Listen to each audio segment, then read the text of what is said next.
Kalau kita kaitkan dengan ceritanya Pak Ade, kelompok-kelompok yang ekstrim ini, berarti dia lagi bermain karakter. Betul nggak?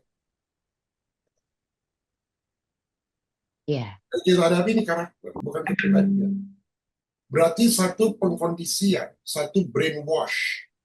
Dan mereka memainkan peran itu dengan sungguh-sungguh, seperti trans. Dan mereka merasa, aku tidak sedang pura-pura. Aku sedang menjadi diriku, versi terbaiknya. Seolah-olah itu kepribadiannya, padahal enggak. Nah, kalau itu karakternya merasa sudah seperti itu, pertanyaan saya kembali kepada Pak Taufan dengan apakah yang harus dievolusi kesadaran kepribadiannya atau kesadaran karakternya? Tadi kan kita bilang kesadaran kepribadiannya. Tapi menghadapi yang ekstrim tadi, apakah kesadaran kepribadiannya atau kesadaran karakternya? Bahwa mereka semua pakai topeng karena hasil brainwashing. Silakan. Ya, yang pasti yang jelas kesadaran karakternya itu yang harus istilahnya dievolusikan, disadari dan kemudian dievolusikan atau dilakukan perubahan sehingga bisa membentuk karakter baru yang lebih baik. Nah, itu teorinya. Caranya gimana? Kan nggak gampang. Ya, AB itu udah pusing tuh. Caranya gimana? Ada tahapan-tahapannya nggak?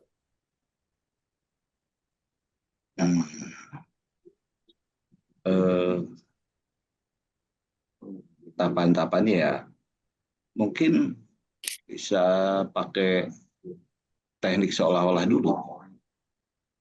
Kembali lagi karena untuk untuk mengevolusikan kesadaran artinya ketika memakai teknik seolah-olah kita menjadi sebagai pengamat yang memperhatikan karakter kita sendiri, kemudian karena sebagai pengamat harus objektif, dia bisa melihat kekurangan atau apa yang perlu diperbaiki. Oke, kita mau bicara evolusinya kan, mau bicara evolusinya menghadapi yang gini nih. Kalau Daniel caranya cara warrior, ya, dia tantang, dia keras, karena dia merasa passion gitu ya. Nah, tapi mereka kan nggak sadar kan, mereka itu kan nggak sadar. Jadi mungkin ada tahap-tahapan yang harus kita bikin ya. Saya ngusulin ya, kita lihat dulu masalahnya. Jadi tahap pertama, kenapa mereka bisa begitu? Berarti pikiran mereka dikuasai dari luar kan. Itu bukan kepribadian mereka. Itu pengkondisian sehingga jadi gitu. Itu tahap satu tuh, sampai mereka bisa begitu. Kita harus stop penyebabnya. Jadi ada tahap di mana pikiran mereka dikuasai dari luar. Sehingga mereka jadi seperti itu. Itu satu ya. Dan tadi komentar-komentar kita sebagai masyarakat, pikiran kita juga dikuasai dari luar. Kita takut, kita gelisah. Berarti kan pikiran kita juga tadi cerita tadi dikuasai dari luar kan, dari ceritanya Pak Abi tadi, betul nggak? Halo? Iya. Iya. Ya, jadi antara mereka yang fanatik tadi yang mau bikin khilafah, pikiran mereka kan dikuasai dari luar, pengkondisian. Lalu gara-gara itu kita mengalami ketakutan kan, berarti pikiran kita dikuasai dari luar juga oleh tindak tanduk mereka. Lalu kita mau bereaksi, betul nggak? Iya. Kalau kita bereaksi pertumbuhan darah nggak tuh? Iya. Gantung reaksinya. Berarti energinya kan gede banget kan keluar. Ini makanya tesis antitesis penting. Jadi pikiran kita dari kuasa sama dengan Virya kemarin. Lihat soal perang gimana kita terpolarisasi. Sedangkan kemarin tesis kita mengatakan orang yang punya kesadaran nggak bisa dikendalikan. Mereka mau seberapa banyak pun kalau kita punya kesadaran kita nggak bisa dikendalikan. Jadi evolusi kesadaran mulai dari diri kita sendiri, bukan mereka, bro.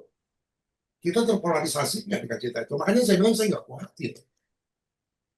Kalau saya, kenapa? Karena saya nggak bisa dikendalikan oleh mereka. Itu satu ya, itu tahap satu ya. Jadi tahap satu kita lihat ada pikiran dari mereka yang dikuasai dari luar dengan paham-paham jihadnya dan sebagainya. Dan kita mau bikin antitesisnya kita ketakutan. Itu.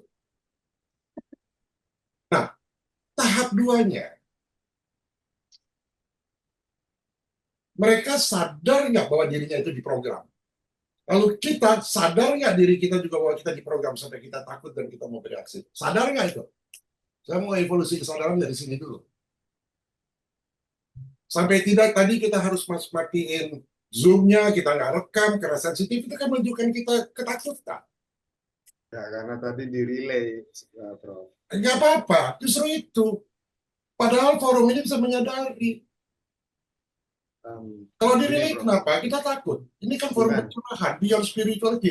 Jadi Bukan. kita sadari pikiran kita, dirinya udah diprogram. Kita juga udah diprogram. Tadi sengaja dimatikan karena Mbak Habe tadi bicara tentang strategi. Nah, kalau strategi itu sampai ke publish, si yang mau dikonter kan jadi dengar strateginya Mbak Habe. Nanti mereka jadi. Nah, kalau saya jadi Pak Albi, saya akan cari strategi yang polaritas. Kita bicara seolah-olah strategi, tapi itu decoy. Tadi Ya. kita sudah terbenam dengan rasa kehati-hatian, ketakutan, mau bicara strategi. Kalau saya menyampaikan, saya akan bicara strategi, tapi strategi saya itu polaritas, decoy. Strateginya gini, kalau saya tadi ya, sadar nggak mereka itu dan kita ini udah di pikiran kita. Tahap satu dulu, pikiran kita udah dikuasai dari luar. Mereka sadar nggak itu pikirannya udah dikuasai dari luar. Kita nggak bicara ayat. Paham-paham Islamnya itu pikiran yang dikuasai dari luar. Kan? Ya, sugesti. Tidak sadar loh. Dogmatis. Tersugesti. Makanya kan Dogmatis. ya, Iya, metode. jadi strateginya kita bilang strateginya mengatakan bahwa pikiran mereka itu udah dikuasai dari luar. Itu kita mencerahkan mereka dengan cerdik nggak? Iya. Kita bicara itu untuk menyatakan kebenaran bahwa pikiran mereka itu kasih keluar. Kita debat. Mau dia agamanya Kristen, apa aja. Itu pikirannya udah dikuasai dari luar. Itu menjadi karakter yang kita diskusikan. Pengkondisian seperti katanya Ibu DM. Iya. Udah kalau secara mental. Itu yang Secara kita mental lakukan kita selama ini seperti itu, Prof. Jadi Ya, jadi maksud saya, tadi saya mau menunjukkan dengan kita tuh terpolarisasi sama pikiran itu sehingga kita nggak punya rahasia. Jadi kita harus seliki, bro. Ya, harus tulus seperti merpati tapi cerdik. Lalu kedua kita sampaikan tahap 2-nya. Sadarnya mereka itu atau kita ini, kita ngomongin kita. Ya, kita ini menyadari diri kita di program juga nggak sehingga kita harus bereaksi. Mereka sadar nggak pikiran bahwa menyadari nggak bahwa mereka sampai mau bikin negara Islam itu karena pikirannya udah diprogram. Mereka bilang itu kan dari Tuhan, tapi itu diprogram. iya. Kalau tadi kita tahu di relay, kita akan decoy. Tapi karena Ya, justru sengaja kan. Dari sini kan kita bisa autokritik maksud saya. Ini kan beyond spirituality. Nah, sekarang tahap ketiga, ini kan tadi Tuhan bicara evolusi kesadaran. Ya. Ini barusan simulasi. Ada nggak kehendak dari mereka dan dari kita untuk mengambil kendali, tidak dikuasai dari luar pikiran kita, baik dengan ayat-ayat, dogma, doktrin, ada nggak kehendak itu? Atau kita mau jadi lembu-lembu aja? Kita ngomongnya diri kita, tapi maksud mereka. Kalau itu ada kehendak kita untuk mengambil kendali, nggak dikuasai oleh peran-peran karakter tadi, berarti kedaulatan baru mulai tumbuh. Tahap 3. Jadi kita harus sistematis, harus ada ini ya. betul. Lalu bisa nggak tahap keempatnya kalau kita sudah kedaulatan mulai tumbuh, pikiran kita ini kita gunakan sebagai alat. Pikiran itu alat, bukan tuan.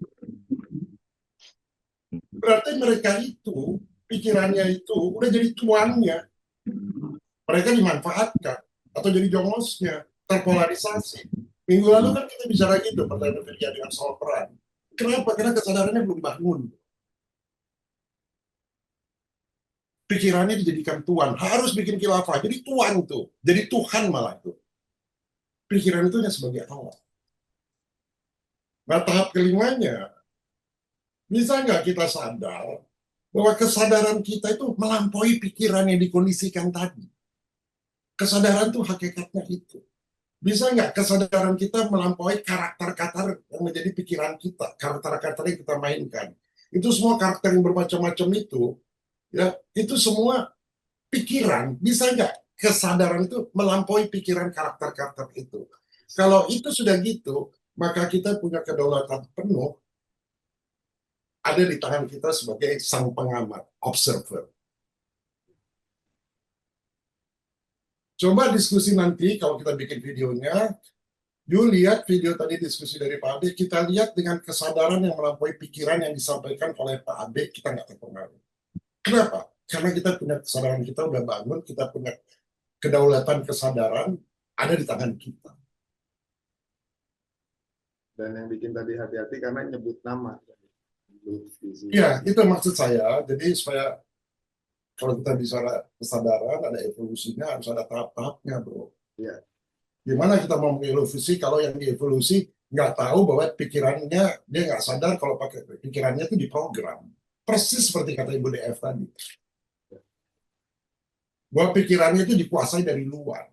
Kalau di dalam dunia perfilman ya sudah tertulis karena sudah ada skenarionya, ada naskahnya, dan terstruktur di situ tentang kru-kru dan pemainnya. Jadi perbedaannya sih di situ. Jadi sangat simpel. Persis seperti kata Ibu DF tadi. Bahwa pikirannya itu dikuasai dari luar. Ya, dari agama. Pikiran itu dikuasai dari luar. Ini udah kedua kali nih kita terpolarisasi tuh. Ya. Tesisnya kan gitu, antitesisnya apa. Nah, terus kita terpengaruh sama itu. Kalau gitu, kita seperti kata Kiai Jun, baru kita masih tidur.